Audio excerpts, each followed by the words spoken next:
Ал бүгінгі біздің дайындайтын тағамымыз қазақтың ұлттық тағамы әсіп деп аталады. Оны әр жерде әртүрлі атайды. Мысалы, оңтүстік жақта оны шыжбыж дейді, біздің жақта әсіп деп атайды бұл тағамды.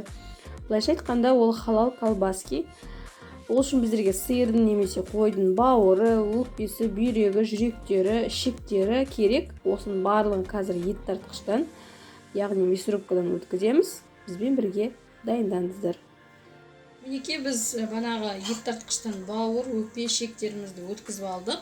Мясорубкадан енді осыған мен тұз салдым. Сосын қара бұрыш салдым.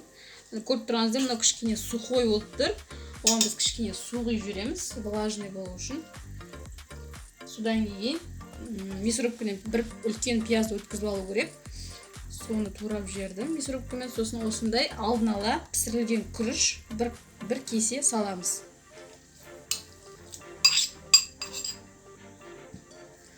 Осын барлығын жақсылап араластырып, бір масса шығарамыз. Бізге деген сиырдың, қойдың немесе жылқының осындай ішегі керек.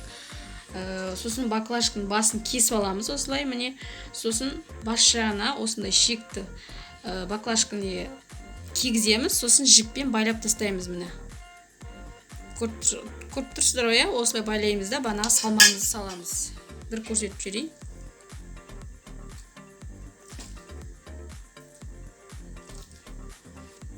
Естіп саламыз да, қасықпен бананды итеріп, шегімізге саламыз.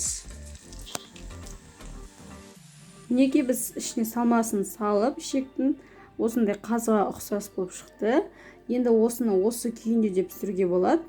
Екі жағын жіппен байлап, әр жерінен инемен тесіп, ауа жіберіп, қайнап тұрған суға осылай 30 минут пісіріп алуға болады. Немесе банағындай жіпті алып, жер-жерінен байлап, сосискаға ұқсатып пісіруге де болады.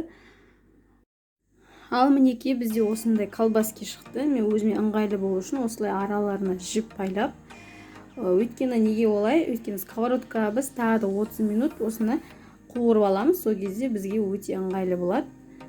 Осылай ортасынан колбаски сияқты жіппен байлап қойдым. Енді осыны қайнап тұрған суға жарты сағат пісіріп аламыз.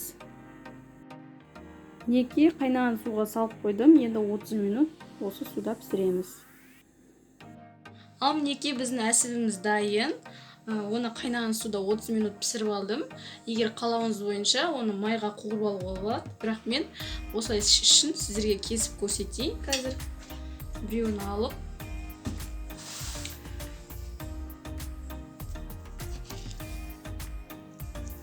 Бәрекелді, керемет болады екен, Осындай болады жалпы іші. Тарелкаға кесіп көрсетейін. Бұл біздің YouTube'да тіркелушіміздің қалай айтсақ болады. Мына біздің YouTube каналымыздағы комментарийні оқысаңыздар, сол бір біздің көрермендеріміз, подписчигіміз, яғни осындай әсіп пісіріп бересіздер ме, соның видеосын көрейін деп еді, қалай піседі екен деп біздерге ұсыныс білдіргеннен кейін, сол ең бірінші біздің подписчигіміздің банағыдай ниетін орындаған жайымыз бар. Лайк басып, комментарий қалдырыңыздар. Осылай шығады екен ғой, Мінекей міне осындай шықты.